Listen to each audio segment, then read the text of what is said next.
শীত মানে পিঠা খাওয়ার উৎসব।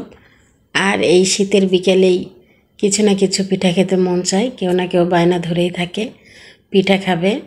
তো আজকে বানিয়ে ফেললাম মজার এক পিঠা। দেখেন তো চিনতে পারেন কি না, কে কে খেয়েছেন এই পিঠাগুলো। আমি চিনি শিরায় দিয়ে তুলে নিলাম এই পিঠাগুলো।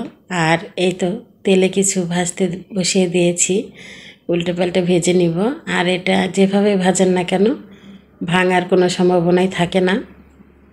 আর এইদিকে আমি বানিয়ে নিয়েছি আরও অনেকগুলো পিঠা। তো এই সাজগুলো কেটেছি আমি এই পিঠার, এটা ভাজার পরে বেশি ফুটে ওঠে। যাই হোক, আমি বলে দিচ্ছি এটা নারিকেলের পাকন পিঠা। কে কে খেয়েছেন, খেতে কিন্তু খুবই মজা।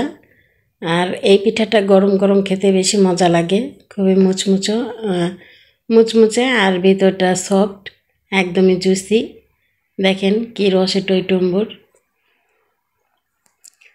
যাই হোক, পিঠা বানিয়ে নিলাম, খাচ্ছি, আলহামদুলিল্লাহ অনেক মজা হয়েছে। তো আজ এই পর্যন্তই। সবাই পিঠা বানান আর মজা করে খান।